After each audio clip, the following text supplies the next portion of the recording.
All right, we can go ahead and start with the interview. So, for the Philosophy Outreach Project, we are interviewing today Mr. Will Misback, and he has a coffee brand called A Posteriori. Is that correct? Yeah, it's Latin, so I'm not 100% sure of the pronunciation. A posteriori, a posteriori, yeah, I've kind of heard it either way. So, since you decided to do that after graduation, I had some questions. So, starting back in high school, did you take any philosophy courses in high school? Were they available to you? So I actually didn't take any philosophy classes in high school. They weren't available at my high school, which is fairly standard, I think, for most high schools. But I did take a couple of history classes where we did talk about some philosophical texts. So I was exposed to it slightly during high school. So then what made you decide to start taking a philosophy class when you were at the University of Pittsburgh? So one of my good friends, my freshman year, took a philosophy class, and we were both undeclared, thinking of majoring in biology at the time. And he took a philosophy class, and we talked about it a lot, like what he was learning and whatnot. And so we both, or he ended up, telling me that, I should take mine as soon as possible or whatever. Because at Pitt, there's a requirement that you have to take at least one, either, I think it's like ethics or philosophy class. So I ended up taking an intro to political philosophy the next semester, and really enjoyed that. And then from there, I ended up, I think the semester after that, I ended up declaring my major as philosophy. So that class really hit it off for you then? Yeah. It was like, my impression of philosophy in high school was that it was very like arcane and like not practical. And then I think taking my political philosophy class, and then also I took a class in like intro to logic as well. And taking those two classes, I think, gave me a better feel for what philosophy was actually about, That's great. So throughout your journey with starting philosophy and graduating with it and starting a business, who have been your greatest supporters and mentors that have helped you with your success? So I've been contacted by a few different people in the philosophy professors that have been fairly helpful with explaining like certain logistical things about the niche. And then I would say one of my friends who's also an entrepreneur, we kind of help each other or whatever, but it's nice to have someone to be able to communicate with about entrepreneurship stuff, because you run into like a lot of challenges and whatnot, and just being able to communicate with someone that sees kind of the same sorts of issues, if slightly different, is very helpful. So yeah. Right. So your friend that's an entrepreneur, has he or she been doing entrepreneurship for about as long as you have? It's been about 6 months to a year for you, right? Yeah, so it's been about a year at this point for me, and so he's like a little bit more established. He's been doing it for, I think, like 2 or 3 years. He's a little bit older than me too, so it's definitely sort of like a mentor-mentee, me being the mentee and him being the mentor relationship. So yeah. All right. So I obviously looked through your website, and you had stated that you credit much of your work to your philosophy degree to the energy that coffee gave you. Many of your coffee brands are also named after avid coffee drinkers such as Kant, Voltaire, Kierkegaard. Do you consider all these philosophers to be kindred spirits?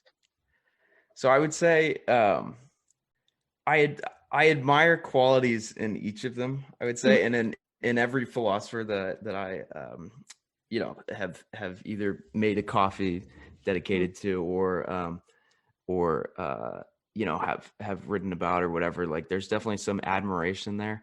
Mm, I would say out of the ones you listed, I would say like Voltaire is mm, probably, he's the one that I probably admire most out of those, mm. just because he had this like willingness to like go against authority Right.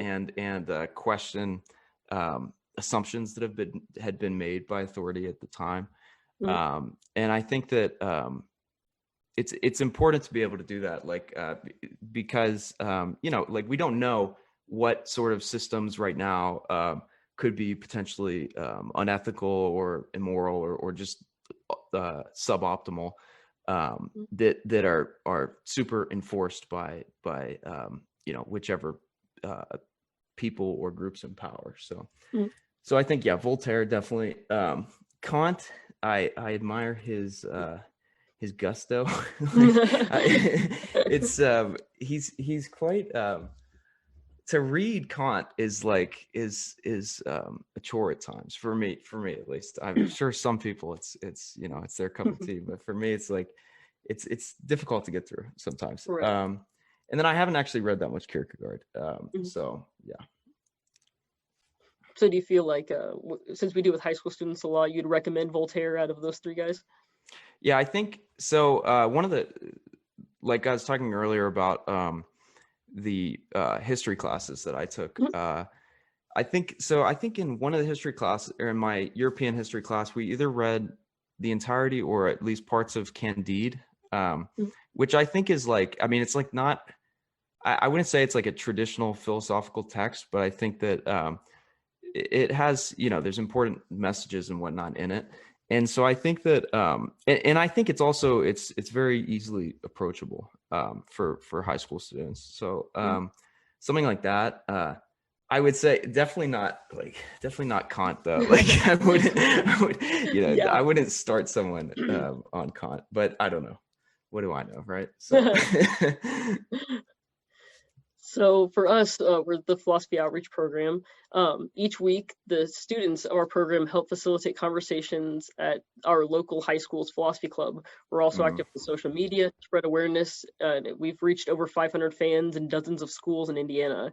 As a graduate of philosophy, is there anything that you would like these students to know?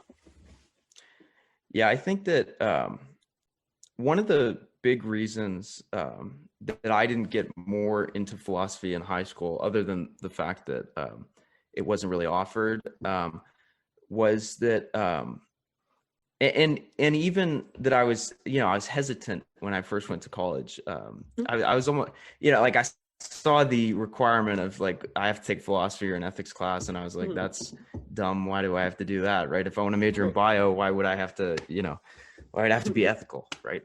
Right. but like the point, yeah, exactly. Like, but the point is that like obviously I was dead wrong about that stuff, and what's more, like I ended up majoring in philosophy, and I use the skills that I learned in the course of completing my philosophy degree on a daily basis, because I think that especially with something like entrepreneurship, where you're I think there's such a good sort of crossover between the two topics, because with entrepreneurship, there's a lot of times there's like no best answer, and there's definitely no like, because you're trying to build something a lot of times that hasn't been built before, so there's no right answer, or there's no answer that like people know that you don't know, right? So you're constantly trying to figure out what the right answer is,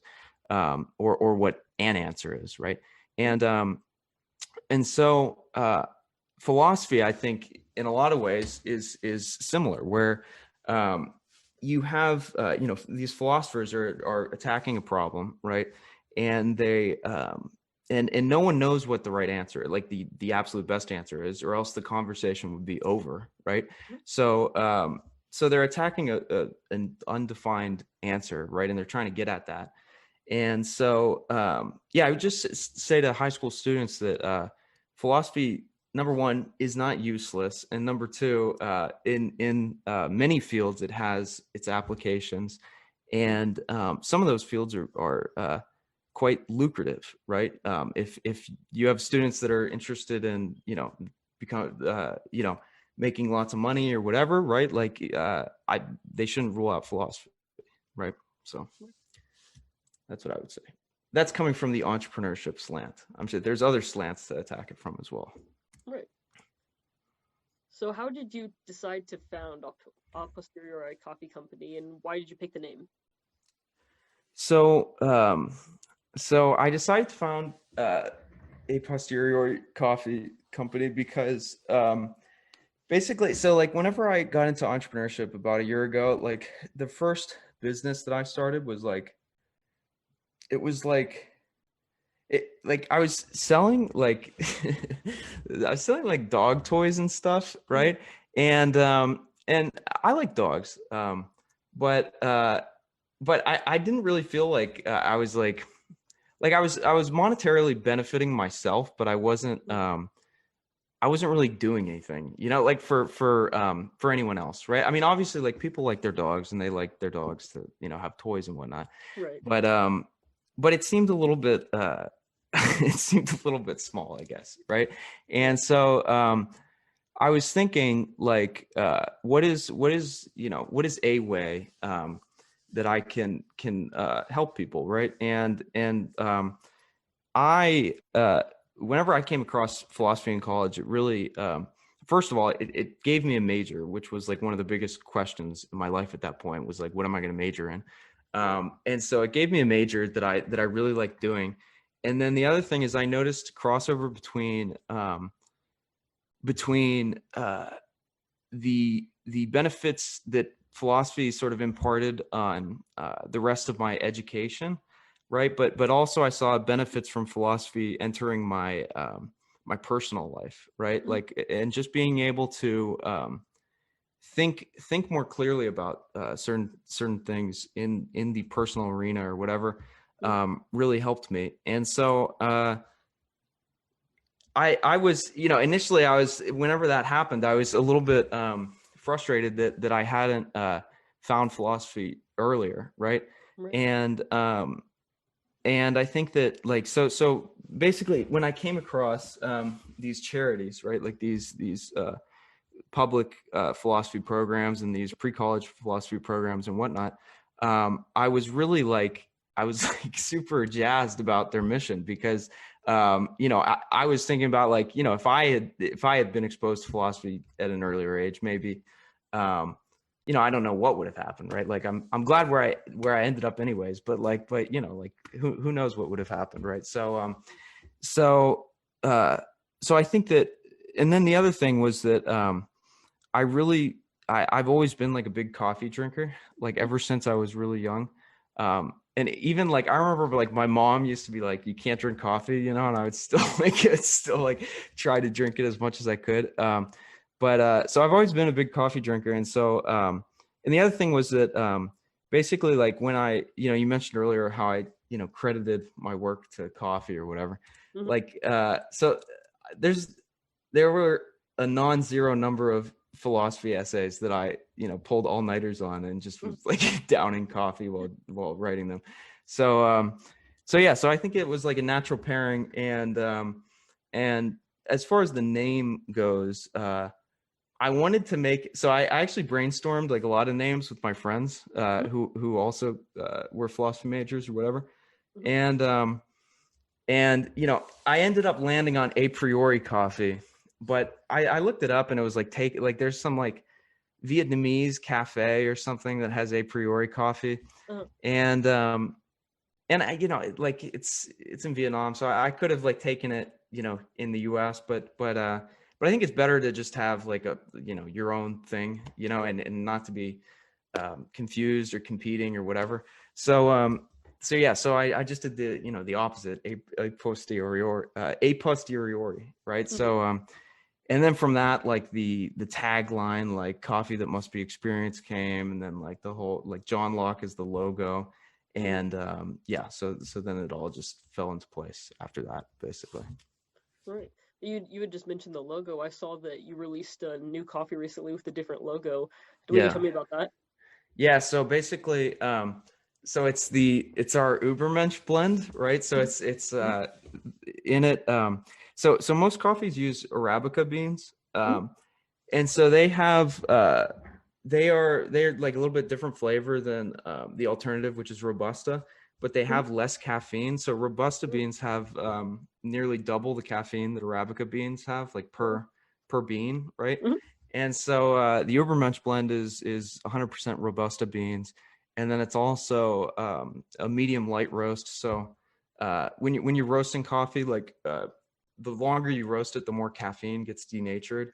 And so like it's a common misconception actually that darker roasts have more caffeine than lighter roasts, but actually lighter roasts have more caffeine than darker roasts. So this is a medium light roast, and it's the Ubermensch blend, and so basically, I thought it'd be great if like so the new logo or whatever, the label art is it has basically like sort of like a crossover between a superhero, right, and Nietzsche, you know. So it's like Nietzsche pulling open his shirt, and then he has like the umlaut, right, which is like the for the Ubermensch or whatever from the German. So yeah, so check it out if you're watching. So I'll probably be ordering one soon. I've been able to try I think I have the dualism blend, and it's just really good. I really like it. Yeah, so they're actually all like, so what I'm doing at this point is I'm going back through and I'm going to update all the logos, because I think I mean right now, like, I love John Locke, but but you know, having John Locke on every single coffee as the label art, I think is a little bit it's not you know, it's not the best. So I'm going to go back through with all the labels and hire people to redo the label art, and then also we're gonna rename our single origins to specific philosophers or topics in philosophy or whatever. So yeah, that should be done, you know, within the next quarter or whatever. Yeah. You're saying we, and I've looked on your website. There's not a lot mentioned about how big your team is. But how big is your team? Yeah, so basically, so I have it's primarily me, right? And then the coffee roasters are people that I've contracted that are in California, and then I have a couple designers that I work with on the internet who are located in like all across the world. So but it's primarily me. Like most like if I'm interacting with, or if like the social media accounts are interacting with someone, it's me. Like it's they are stand-ins for me or whatever. Like they're yeah. So it's always gonna be me on social media, and you know, I'll let people know if that changes. So yeah, but primarily everything is me. But then the design, if you see any designs, those are all, I'm not artistically talented whatsoever. So that is all other people. So yeah. Yeah, I think that's really great that you're in one location. You're you know, Pittsburgh, and you're able to get your coffee all the way from across the nation and getting help from everybody across the globe is great. Yeah, it's neat. It's neat. I mean, it's crazy the stuff you can do now with the internet. Like, just because you think about the, you know, this business model, and like, you know, 20 years ago it would have been impossible, you know, and or well, I guess not 20, but 30 years ago would have been absolutely impossible, right? But now you know, now it's like, it's really, I think it really has, the internet has really opened the doors for like a lot of people. Like there's been a lot of bad stuff that happens on the internet, but there's also a lot of good that it does as well. I think so. Yeah. So definitely for if any high schoolers or college students want to start their business, they can just hop online and just get going.